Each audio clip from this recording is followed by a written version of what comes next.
Topic है हमारा आज का सेल।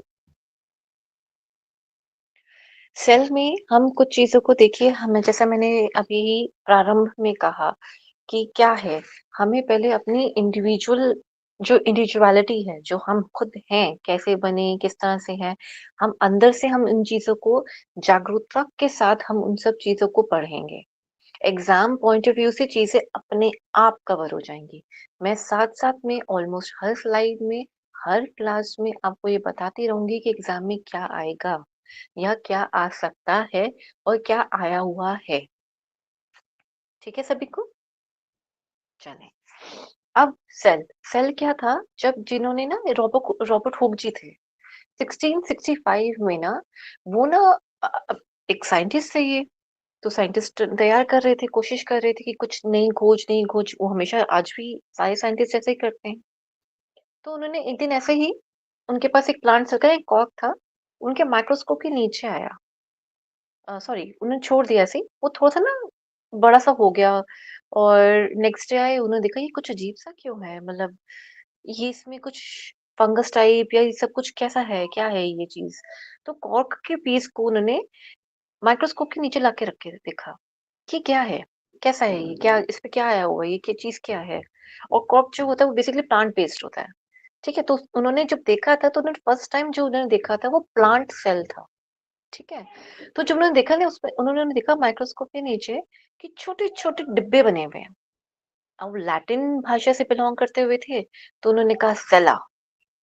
सेला जैसे मैंने कहा डिब्बे, उन्होंने कहा सेला। ठीक है? तो सेला का मतलब क्या होता है? डिब्बे, छोटे-छोटे रूम्स, छोटे-छोटे डिब्बे बने हुए हैं। अगर आप कभी भी इसके अगर क्लास के बाद या वैसे कभी अगर आपने इच्छा रखी, तो आप नेट पे एक बार चेक कीजिएगा कि रियल लाइफ में सेल दिखते कैसे हैं। Apart from the diagram school में जो हम पढ़ते आ रहे हैं, उनको छोड़कर दिखते कैसे हैं, किस प्रकार के होते हैं। तो जो डिब्बे होते हैं ना, जो प्लांट सेल होती है उनमें तो प्रॉपर शेप होती है इसकी अच्छी-सी, ठीक है? लेकिन जो हमारी बॉडी में होते हैं, कुछ शेप वाले होते हैं, कुछ नहीं होते, अलग-अलग शेप के मिलेंगे आपको, क्योंकि हमारे पास सेल वॉल नहीं, सेल मेम्ब्रेन होती है। तो ये मेजर डिफरेंस हमेशा याद रखिएगा।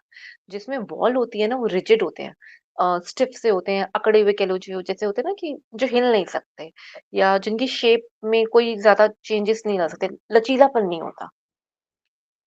अगर हम कहेंगे लचीलापन नहीं होता, लेकिन जो हमारी बॉडी होती है इसमें सेल वॉल नहीं है, इसमें सेल मेम्ब्रेन है, तो इसमें लचीलापन है। आप इसको ऐसे समझ सकते हो, ठीक है? और होता भी ऐसा ही है, पर लेकिन आप इसको समझने के लिए इसी प्रकार से याद रखेंगे।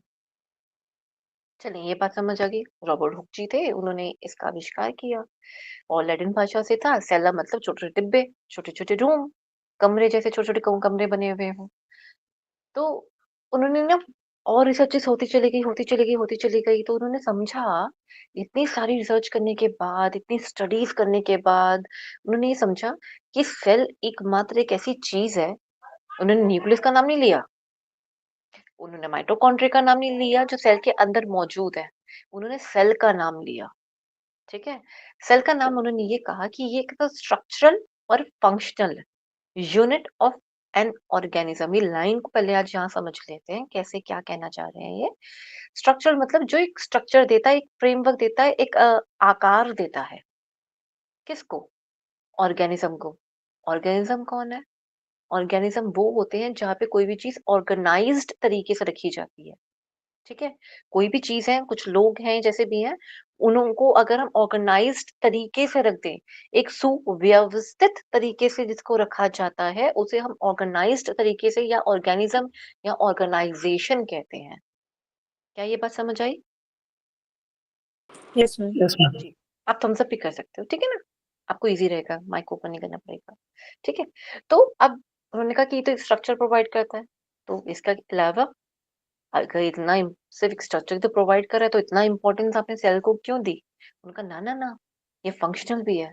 फंक्शन? कहते हैं हाँ, ये एक ऐसी ऑर्गेनाइजेशन है, अपने में एक ऐसी ऑर्गेनाइजेशन है, सॉरी एक ऐसी ऑर्गेनाइजेशन का यूनिट है जो एक उसको स्ट्रक्चर एक ढांचा भी प्रोवाइड करता है, साथ ही साथ उसके सारे कार्य को संपन्न करने का जो ऑर्डर मिलता है वो किससे मिलता है? वो सेल से मिलता है।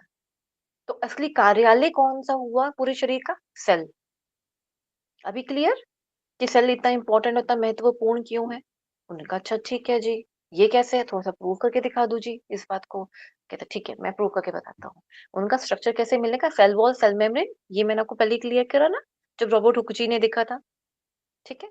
कि छोटे-छोटे डिब्बे बने हुए हैं, बड़े फिक्स्ड स्ट्रक्चर के अंदर बने हुए हैं, वो प्लांट सेल था, इसलिए उसमें सेल वॉल थी। हमारे अंदर सेल मेम्ब्रेन है। एक आप समझ लीजिए, जैसे एक घर है, एक घर का दरवाज़ा अपना खुद का तो होता ही है, ठीक है ना? एक छोटी-सी बाउंड्री जो बाहर की एक्स्ट्रा लगी हुई है ना, वो आप सेल वॉल समझ लीजिए, ऐसा होता है, कुछ इस प्रकार का, जो ज़्यादा मज़बूत होता है। अब फंक्शनल की बात आई, फंक्शनल में न्यूक्लियस है, और भी बहुत सारी चीज़ें हैं, माइटोकॉन्ड्रिया है, राइबोसोम है, एंडोप्लाज्मिक रेटिकुलम है, मैं बहुत सारे नाम बोलती ही जाऊँगी, लो आपको याद कुछ नहीं होगा, तो ब्ला-ब्ला बहुत कुछ है, ठीक है? तो न्यूक्लियस एक ऐसी चीज़ है, आप यहाँ पे इसको याद करने का तरीका कैसे रखेंगे कि एक राज्य है, उस राज्य में एक राजा रहता है, उस राजा का नाम है न्यूक्लियस, ठीक है? उस राजा का नाम है न्यूक्लियस, ये याद रखिएगा। आगे चलकर रानी भी आएगी, तो राजा तक का भी बात याद रखिएगा। अब प्रजा है, तो प्रजा तो आस-पास रहेगी ना राजा के, उसके महल के अंदर तो नहीं रहती, करेक्ट? तो ये जो राज्य है, वो सेल है, जैसे कि अब मान लीजिए दिल्ली का राज्य है, दिल्ली है, तो इस दिल्ली के अंदर के जो लोग हैं, जो प्रजा है, वो आपके साइटोप्लाज़्म के अंदर बैठी हुई है, पानी के अंदर। फिलहाल फिलहाल तो धरातल है, पर पानी के अंदर है। और ये पानी में ऐसा नहीं होता कि पैर आधे पानी में है, आधे ऊपर है, ना जी। पूरा का पूरा डूबा हुआ होता है। जैसे मछली पूरी डूबी हुई होती है ना पानी के अंदर, ऐसे ही साइटोप्लाज़्म के अंदर हर चीज़ डूबी हुई है। इवन राजा खुद भी, उसका पूरा महल भी डूबा हुआ है उसके अंदर, ठीक है? तो उसे हम क्या कहेंगे? साइटोप्लाज़्म, उस पानी को, ठीक है? चलिए जी, यहाँ तक बात समझ आ गई। तो ये न्यूक्लियस क्या है? न्यूक्लियस राजा है, और इस राज्य की ना अपना एक खुद का एक महल है। जो ये महल समेत मैं उसको कहती हूँ राजा, यहाँ पे महल समेत। सिर्फ महल को महल के अंदर राजा बैठा हुआ है, वो दैट्स ऑल ओके। पर उसका जो महल है ना, क्योंकि अभी आगे चलकर हम समझेंगे कि न्यूक्लियस की अपनी भी एक मेम्ब्रेन होती है। इसके अंदर भी एक न्यूक्लियोलस होता है। इसके अंदर भी और भी कुछ होता है, उसका भी हम आगे समझेंगे धीरे-धीरे, ठीक है? फिलहाल राजा तक हम समझेंगे कि उसके पास अपना एक महल है, महल के अंदर राजा-रानी रहते हैं, ठीक है? कौन कैसे किसको कंट्रोल करता है, क्या होता है, ये सब कुछ हम धीरे-धीरे समझेंगे, ओके? इतना क्लियर है अभी? कहानी के साथ चलिएगा, तभी याद होगा, वरना कुछ याद नहीं होगा। वरना पुराने ज़माने में जैसे आप पढ़ते थे, गाड़ी हाँकते थे, वैसी गाड़ी हाँकेगी, साथ एक में बार और। कहानी के साथ। एक बार और बता दूँ, ये आप कह रहे हो? किसी ने यस। कहा है शायद। Yes ma'am. ओके, ठीक है। एक चीज़ को समझो, थोड़ा-सा और डिफरेंट तरीके से समझते हैं, बात को समझेंगे, नए एग्ज़ाम्पल के साथ, ठीक है? जब दुनिया की शुरुआत हुई ना, तब सब हर तरफ ना पानी-पानी था, सर्वत्र, हर जगह पे पानी-पानी था, ठीक है जी? तो पानी में कुछ ऐसा हुआ कि एक ना लेयर बननी शुरू हुई, एक गोला-सा बनना शुरू हुआ। उस गोले के अंदर कुछ और सामान बनना शुरू हुआ धीरे-धीरे। तो ये सामान किससे बना? इसमें कोई आत्मा, कोई जीव कुछ नहीं था। ये सिर्फ़ एटम्स करके बने हुए थे, ठीक है? अब पानी के अंदर लेयर बन गई अपने में एक बड़ी बात थी। तो वो लेयर कैसे बनी होगी? उस लेयर का अपना एक रोल था, पानी को अपने से दूर भगाने का। तभी वो लेयर अंदर बन पाई उसके, अदरवाइज़ वो बन नहीं सकती थी। वो लेयर कौन-सी होती है? फॉस्फोलिपिड। लिपिड बाय लेयर भी बोलते हैं उसको, फॉस्फोलिपिड लेयर भी बोलते हैं उसको, ठीक है? वो भी समझेंगे आगे जाकर, ठीक है? उन्होंने एक लेयर बनाई, लेयर के अंदर कुछ धीरे-धीरे सामान बनना शुरू हो गया, छोटे-छोटे ऑर्गेनेल्स बनने शुरू हो गए, यानी कि अ, जो प्रजा थी वो प्रजा बननी शुरू हो गई। प्रजा के साथ प्रजा को सँभालने वाला राजा भी बनना शुरू हो गया, राजा का महल भी बना, जिसे हमने न्यूक्लियस का नाम दिया है अभी-अभी, ठीक है? तो सब कुछ बने। इनके साथ धीरे-धीरे एक एक एक कहते हैं आत्मा कह लीजिए, एक प्राण जिसे हम कहते हैं, प्राण ऊर्जा जो हम समझते हैं ना बार-बार, योग भी में समझते हैं, वो लाइफ, वो वहाँ पे आनी शुरू हुई। धीरे-धीरे वो जीव में कन्वर्ट हो गया, ठीक है? ये प्रोसेस ना ऑटोमैटिकली अपने आप होता है। अभी भी साइंस इतनी आगे नहीं पहुँची है, और पता नहीं अगर पहुँचती है नहीं, फिलहाल तो नहीं पहुँची है, तो साइंस इतनी आगे नहीं पहुँची कि वो सेल को बना सके। यही सारे एटम्स को लेकर वो अभी भी सेल नहीं बना सकती। यही सारा केमिकल फॉर्मूला लेकर भी वो सेल नहीं बना सकती, लेकिन ये अपने आप बनता है। किसमें जीव है, किसमें जीव नहीं है, यानी कि कौन सी चीज निर्जीव बनेगी, कौन सी चीज जीव में बनेगी, यानी कि लिविंग बनेगी और नॉन लिविंग बनेगी, ये सारा फैसला अभी भी ऊपर वाले के हाथ में है। ठीक है? ओके। तो अब सेल बन गया। अब इस सेल में कोई एक जीव ऐसे होते हैं जिसमें सिर्फ एक ही सेल है। कुछ जीव होते हैं जिसमें बहुत सारे सेल होते हैं। जैसे कि हम, जो एक सेल वाले होते हैं वो होते हैं बैक्टीरिया और पैरामीशियम और एमाबिया, आपको सबको याद होगा। ये सारे जो होते हैं ना, ये क्या होते हैं? सिंगल सेल वाले होते हैं। इनके पास सिर्फ एक ही सेल होता है। ठीक है? चलो, यहाँ तक बात समझ आई। थोड़े डिफरेंट तरीके से था, पर लेकिन पुराने वाला एग्जाम्पल नहीं था। क्या ये बात क्लियर हो रही है अभी? पलक जी ने शायद पहले जब कहा था कि उनको जानना है। पलक जी, आपको क्लियर हुआ अभी? जी, धन्यवाद। चलें, आगे चलते हैं। अभी स्ट्रक्चर को धीरे समझेंगे, तो चिंता नहीं। तो हमारे एक तो मैंने आपको बताया कि साइज जो होता है ना सेल का, वो वेरी करता है। डिफरेंट डिफरेंट साइज में होता है ना, इसलिए। और नियरली 200 टाइप्स के सेल होते हैं हमारे पास, नियरली हमारी बॉडी में, ह्यूमन बॉडी के अंदर। ठीक है? अब 200 टाइप्स तो होते हैं, पर इनकी मेजोरिटी अगर मैं निकालूं तो वो दो टाइप की है, एक प्रो, एक यू। यूकैरियोटिक और प्रोकैरियोटिक। प्रो का मतलब होता है बिफोर, कैरियोटिक मतलब कैरियन, मतलब न्यूक्लियस। अब ये क्या मतलब है? क्या न्यूक्लियस से पहले का? नहीं नहीं नहीं, इसका मतलब ये नहीं होता। इसका मतलब ये होता है कि न्यूक्लियस जिसके पास ना अपनी एक सेल मेम्ब्रेन नहीं थी। बाकी की जो प्रजा थी ना, उसके पास भी कोई मेम्ब्रेन नहीं थी, उनके भी अपने कोई घर नहीं थे। तो जो सब सब सारे के सारे एक तरह से मान लीजिए जंगल में ऐसे ही रहते हैं, कोई घर नहीं है किसी का भी। सब ऐसे चटाई पे या घास पे या नीचे धरातल पे सोते हैं। आप ऐसा समझिए। वो होते हैं प्रोकैरियोटिक। ठीक है? फिर यूकैरियोटिक आए, यानी कि true nucleus. What does that mean? Means यहाँ पे ना सबको एक डेजिग्नेशन दिया गया कि राजा का जो जो राजा है ना, उसके लिए बड़ा सा महल होगा। जो प्रजा है ना, जो ऊपर वाली प्रजा होगी ना, जैसे मंत्री और ये सब होंगे ना, सैनिक वगैरह होंगे, इनके लिए अलग घर होगा। जो नॉर्मल और भी बेसिक, जो थोड़ी और नीचे की प्रजा होगी, उनके लिए नॉर्मल टाइप के सामान्य तरीके के घर होंगे। क्लियर हो गया? घर होंगे मतलब कि सेल सेल मेम्ब्रेन होगी। सबके पास अपनी अपनी एक मेम्ब्रेन होगी। माइटोकॉन्ड्रिया के पास अपनी एक मेम्ब्रेन होती है। न्यूक्लियस के पास अपनी एक मेम्ब्रेन होती है। ठीक है? तो इन सबके पास अपनी अपनी एक मेम्ब्रेन होगी, स्पेशलाइज्ड। तो वो कौन से होंगे? Eukaryotic cell. ठीक है? यानी कि true nucleus. Why true nucleus? Again इस टेक्निकल वर्ड को समझ लो यहाँ पर, कि इनके पास अपने आप को आइडेंटिफाई करने का, इनके पास एक सेल मेम्ब्रेन के थ्रू ये अपने को आइडेंटिफाई कर पाते हैं कि मैं न्यूक्लियस हूँ या मैं माइटोकॉन्ड्रिया हूँ। मेरे पास अपनी कुछ बाउंड्रीज हैं। मैं हर चीज को अपने अंदर ऐसे ही नहीं लूंगा और ना ही बाहर दूंगा। ये कौन कहता है? माइटोकॉन्ड्रिया कहते हैं, राइबोसोम्स कहते हैं, ऐसे बहुत बहुत सारी चीजें और भी है इसके अंदर, सेल के अंदर, वो सब ये कहते हैं। इन सबके पास अपनी अपनी एक वो है, महल है, जिसके अंदर कोई भी अंदर ऐसे ही नहीं आ सकता, कोई भी बाहर ऐसे ही नहीं जा सकता। क्लियर यहाँ तक? यूकैरियोटिक प्रोकैरियोटिक क्लियर हुआ सबको? Done. अब आती है प्रोकैरियोटिक को, थोड़ा सा टेक्निकल वर्ड में समझ लो, क्योंकि एग्जाम तो टेक्निकल वर्ड में आएगा, ये राजा रानी ये सब में नहीं आएगा। ठीक है ना? प्रोकैरियोटिक क्या है? Don't have a membrane bound nucleus, जैसा मैंने कहा। उनके पास मेम्ब्रेन नहीं होती, उनके पास झिल्ली नहीं होती। ठीक है? यूनिसेलुलर जो होते हैं, कुछ सेल ऐसे जो होते हैं single cell, amoeba, bacteria, paramecium, इनके पास जो एक सेल है ना, इसके पास इनके अंदर जो अ, इनके सेल ऑर्गेनल्स होंगे, यानी कि जो सेल के अंदर की जो चीजें है ना, अभी वो सब चीजें क्या है, मैं अगेन कह रही हूँ, एक लिस्ट है लंबी, उसको हमने पढ़ना है। तो वो सारी चीजें जो है, उनके पास कोई मेम्ब्रेन नहीं है अपनी। सब घुल मिल के आपस में साथ ही हाथ बढ़ाने वाले चलते हैं। ठीक है? सब घुल मिल के रहते हैं, सब एक बराबर है, आप ये समझिए, सब इक्वलिटी में रहते हैं। किसी के पास कोई मेम्ब्रेन नहीं है। वो कौन है? Prokaryotics, unicellular. अब यूकैरियोटिक में आ जाओ। वो क्या कहते हैं? इनके पास यस मेम्ब्रेन बाउंड न्यूक्लियस होता है, हाँ जी हाँ जी होता है। फिर उनका इसके ना मल्टी सेलुलर जो ऑर्गेनिज्म है ना, ये इसका एग्जाम्पल है।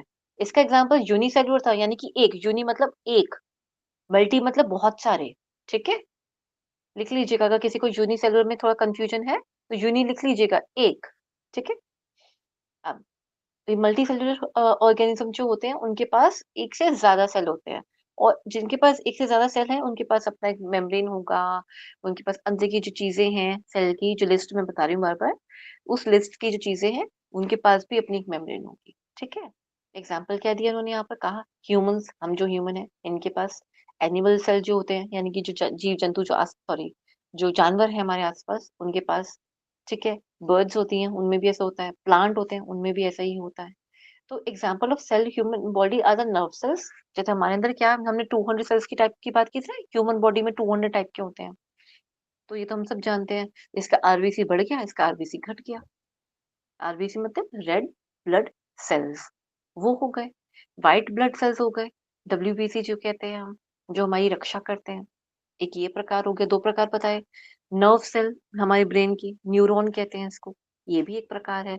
मसल की सेल्स, ये भी आप आगे चल के पढ़ोगे। हार्ट की अपनी एक स्पेशलाइज सेल होती है, ये भी एक टाइप है।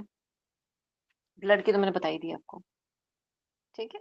अब आते हैं स्ट्रक्चर ऑफ सेल को, अब यहाँ से थोड़ा सा और डीपर लेवल पे समझेंगे, ठीक है। अब ये हम देख रहे हैं कि किसी जो स्टेट है, कोई भी राज्य है, वो कैसा सा बनता है।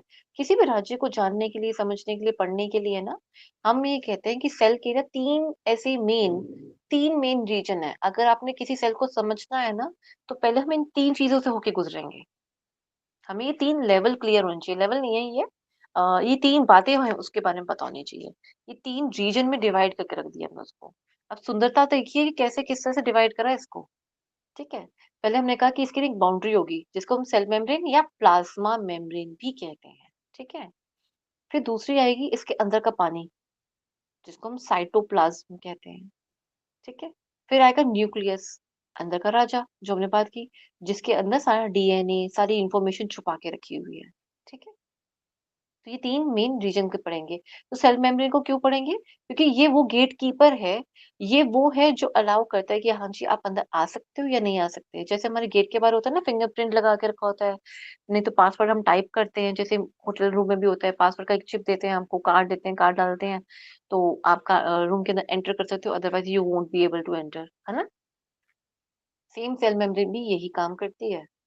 वो भी ये कहेगी कौन हो आप, बताओ मुझे, पहले अपनी पहचान दो। आप कहेंगे ये रहा मेरा आधार कार्ड, तो वो भी आधार कार्ड के बेसिस पे चलती है। अच्छा तुम प्रोटीन हो, आ जाओ आ जाओ। तुम कौन सा प्रोटीन हो, तुम अंदर नहीं आओगे, तुम्हारा काम नहीं है, क्योंकि सारे प्रोटीन अंदर नहीं जा सकते, ओके।